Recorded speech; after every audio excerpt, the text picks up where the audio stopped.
아버지 하나님이시여, 오늘도 내일도 저희의 간절한 소원은 우리가 주님을 더욱 깊이 알아가며 주님을 더욱 치밀하게 거하며 주님과 연합하는 자들이 되기를 간절히 소원하나이다.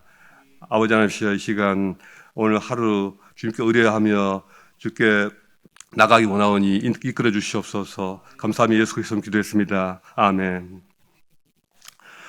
하나님 말씀 로마서 9장 30절부터입니다.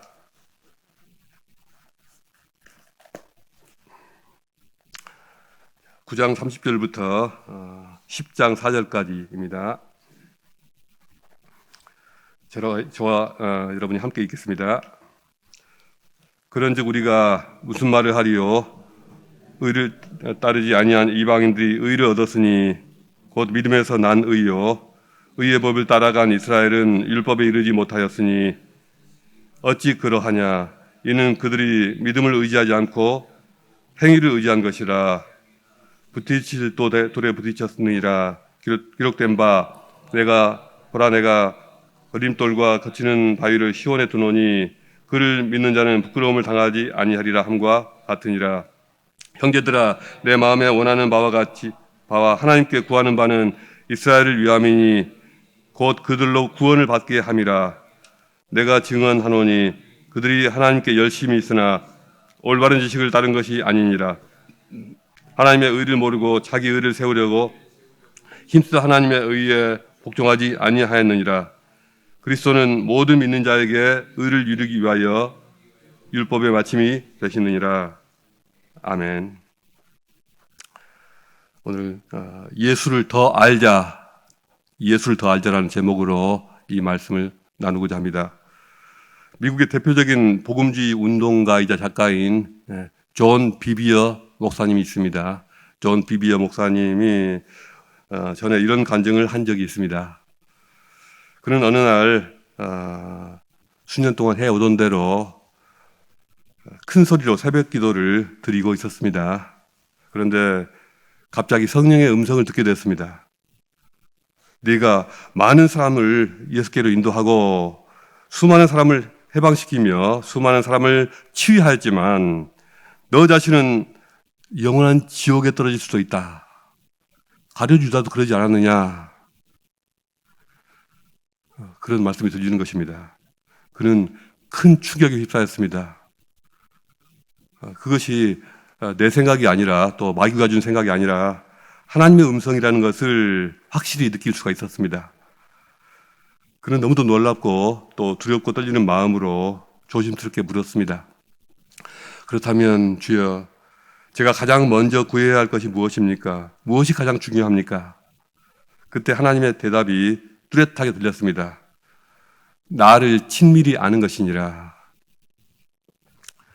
이 일이 있고 나서 존 비비어 목사는 다시 성경을 읽게 되었고, 그러면서 알게 된 것이 다윗과 모세를 비롯하여 또 바울을 비롯한 많은 믿음의 선배들이 우리가 알기로 또 자신이 알기로 크고 위대한 일을 행한 분들로만 그렇게 알고 있었는데, 그분들이 가졌던 가장 큰 소원은 다른 게 아니라 하나님을 깊이 아는 것이었구나, 이걸 깨달았다고 합니다.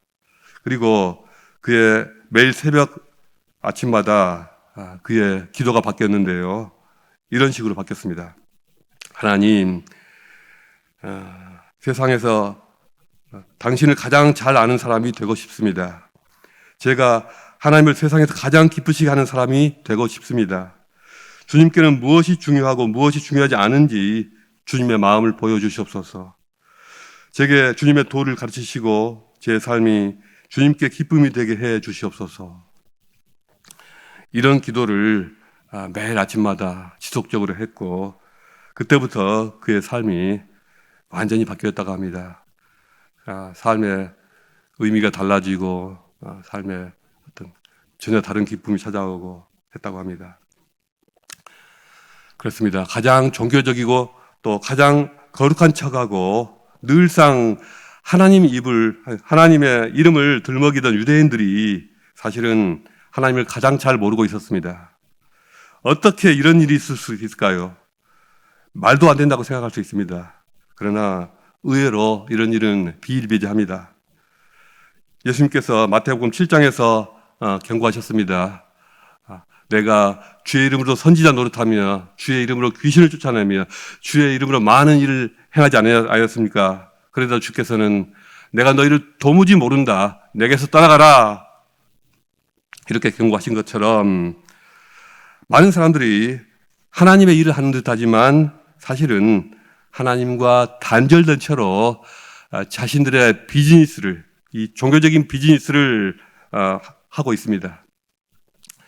가장 종교적이라고 해서 주님을 잘 안다고 할 수는 없습니다. 종교적인 것과 주님을 아는 것은 전혀 별개입니다. 주님을 아는 것은 주님의 인자하심과 자비하심이 어떤 것인지를 경험해서 아는 것입니다. 주님을 아는 것은 그분이 무엇을 원하시고 무엇을 싫어하시는지를 아는 것입니다. 그분이 무엇을 기뻐하시고 무엇을 슬퍼하시는 것을 아는 것입니다.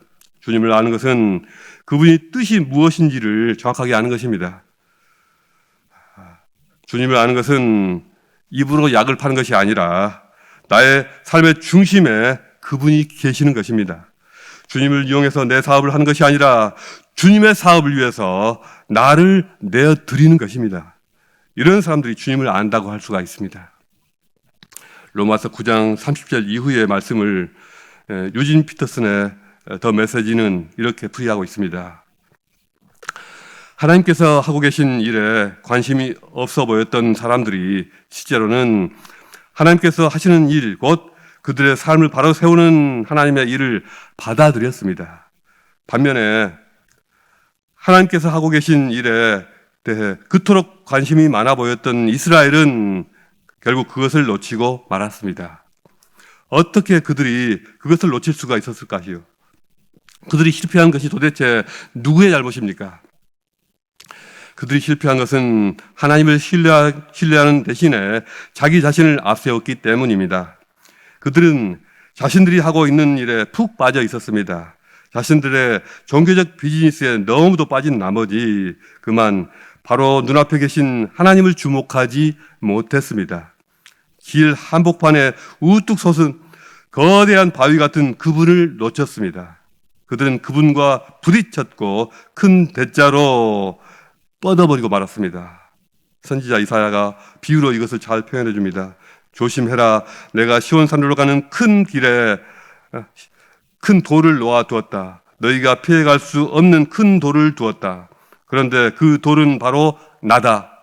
그러므로 너희가 나를 찾고 있다면 길 가다가 내게 걸려 넘어지지 말아야 한다. 그래야 비로소 나를 만나게 될 것이다. 이 말씀은 이사야서 28장 19절을 인용한 것입니다. 보라, 내가 걸림돌과 거치는 바위를 시온에 두노니 그를 믿는 자는 부끄러움을 당하지 아니하리라. 하나님께서 시온으로 가는 길 한복판에 우뚝 세워놓으신 거대한 바위는 예수 그리스도를 말합니다. 그리고 예수 그리스도의 십자가의 도를 말합니다.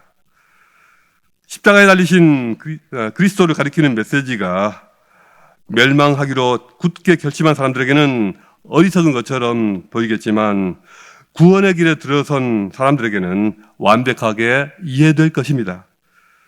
이것이 하나님께서 일하는 방식입니다. 그리고 그것은 가장 강력한 방식임이 입증되었습니다. 예수 그리스도의 십자가가 사람들에게 걸림돌이 되고 또 거치는 바위가 되는 것은 그것이 도무지 그들의 상식이나 그들의 삶의 방식과는 맞지 않고 충돌하는 것입니다. 왜 사람들은 십자가에 걸려 넘어질까요? 아무런 문제 없이 잘 걷던 사람이 왜 꼭 거기에는 부딪힐까요? 이는 예수 그리스도의 십자가가 사람들의 자기의와 부딪히기 때문입니다. 자신들이 옳다고, 내가 옳다고 굳게 믿고 있는데, 나에게는 아무런 문제가 없다고 철석같이 믿고 있는데, 내가 하나님 앞에 죄인이라고, 그리스도께서 나의 죄를 대속하시려고 십자가에 달리셨다고, 그것을 시인하고 무릎 꿇으라고, 이것은 견딜 수 없는 굴욕적인 요구인 것입니다. 내 자존심에 대한 참을 수 없는 모욕이라고 여긴다는 것입니다. 그래서 사람들은 자신을 낮추기보다는 부딪힐 돌에 부딪히는 것입니다. 깨지는 것입니다. 성경에 이렇게 기록됐습니다. 내가 지혜 있는 자들의 지혜를 멸하고 총명한 자들의 총명을 패하리라. 그 앞에서는 아무리 말 잘하고 똑똑한 사람도 할 말을 잃고 입을 다물게 만듭니다. 지혜롭고 언변이 좋은 사람이 그럴듯하게 말로 꾸미고 포장할 수 있는 그런 것이 아닙니다. 우리 삶에 덧붙이는 어떤 장식품이나 우리 생활 수준을 높여주는 리모델링 같은 그런 것이 아닙니다. 거치는 돌, 걸림돌과 거치는 반석, 거치는 바위 같은 그 앞에서는 오직 양대택일의 선택이 있을 뿐입니다. 그분을 우리 삶의 영원한 반석으로 삼고서 그 토대 위에 우리의 삶을 건축하느냐, 아니면 그 반석에 부딪혀서 살갗이 벗겨지고 걸려 넘어지느냐 하는 것입니다. 그리스도의 복음 앞에서 유대인들이 취한 태도는 불행하게도 후자였습니다. 두 번째 경우였습니다. 그들은 의도적으로 그리스도를 무시하고 배척했습니다. 유대인들이 알았어야만 하는 것은 예수 그리스도야말로 그들이 온 몸으로 붙들고 있었던 그 율법을 완벽하게 충족한 분이라는 사실입니다. 그리스도는 모든 믿는 자에게 의를 이루기 위하여 율법의 마침이 되시느니라. 4절에서 이렇게 말씀하고 있는데요. 마침이 되시느니라. 여기서 마침이라는 말은 헬라어로 텔로스인데요. 완성, 충족이라는 뜻을 가지고 있습니다. 예수님은 율법에 무엇을 완성하시고 충족시키셨을까요? 먼저 율법이 요구하는 의를 완성하고 충족시키셨습니다. 율법은 인간의 완전한 의를 요구합니다. 그러나 타락한 본성을 가진 인간은 완전한 의를 절대로 이룰 수가 없습니다. 율법의 의의 요구를 충족시킨 사람은 아무도 없습니다. 그러나 예수께서 십자가에 죽으심으로 우리 모두를 죄에 대하여 죽게 하셨고 세 번째 날에 부활하셔서 성령을 주심으로써 성령 안에서 우리가 누구라도 율법의 요구를 능히 행할 수 있게 하셨습니다. 예수님은 또한 율법이 요구하는 죄의 싹을 충족시키셨습니다. 율법이 타락한 인간들에게 궁극적으로 요구하는 것은 죽음입니다. 죽음은 의에 이르지 못하는 인간을 향하여 누구를 막론하고 죽음을 요구했습니다.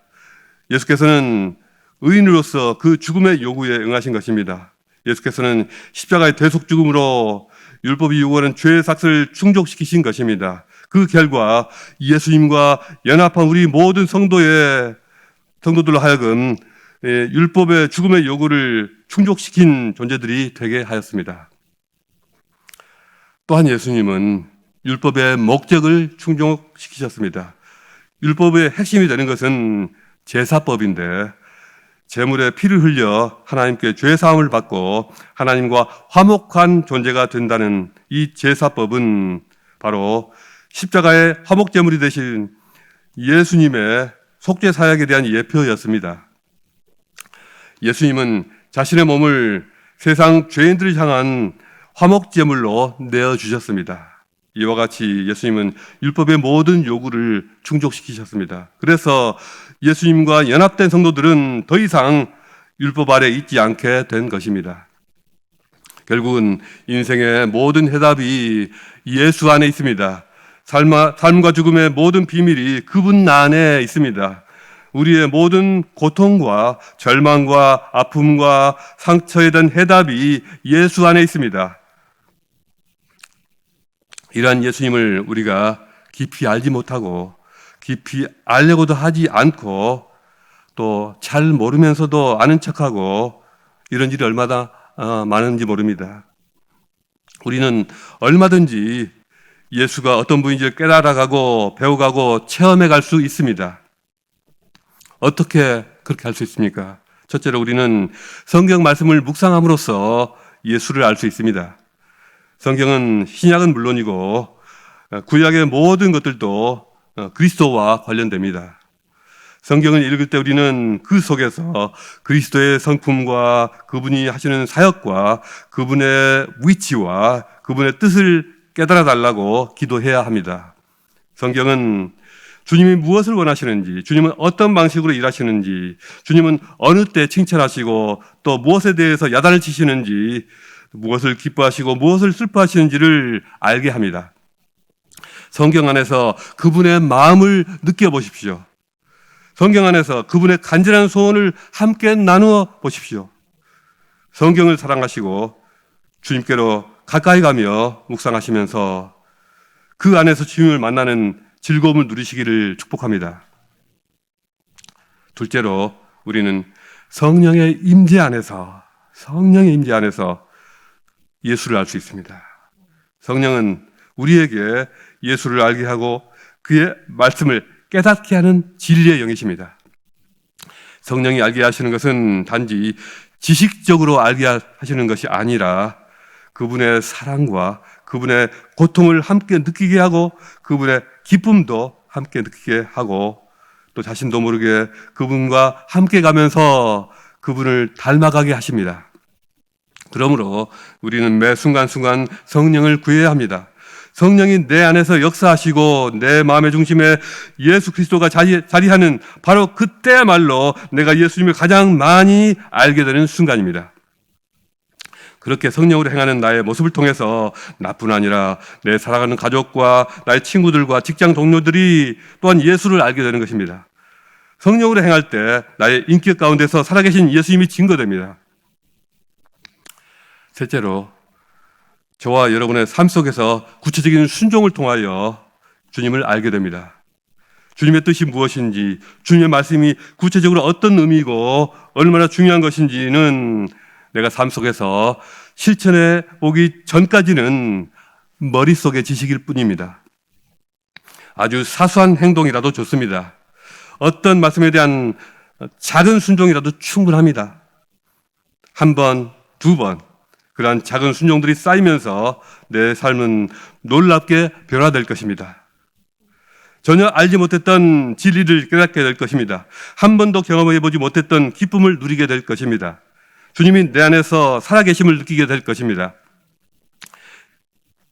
주님이 만왕의 왕이시며 만주의 주이심을 고백하게 될 것입니다. 오늘날 세상 사람들은 교회에 대하여 말만 그럴듯하게 하지 말고 예수의 모습을 보여달라 이렇게 요구합니다. 우리가 보여줄 것은 십자가의 순종과 희생과 사랑밖에 다른 것이 없습니다. 예수님 덕분에 얻게 된 우리의 작은 사랑과 희생과 섬김과 봉사와 나눔의 삶을 보여주면 됩니다. 우리 삶 속에서 이런 것들이 있을 때 그것을 통하여 이 땅에 예수 그리스도가 증거되십니다. 유대인들은 많은 율법을 알았으나 예수 그리스도를 알려고 하지 않았고 무시하고 배척하면서 구원에서 멀어졌습니다. 그러나 이방인들은 율법과는 전혀 거리가 먼 그런 사람들이었지만 예수 그리스도를 영접하고 그분 안에 거함으로써 구원을 자신들의 것으로 만들었습니다.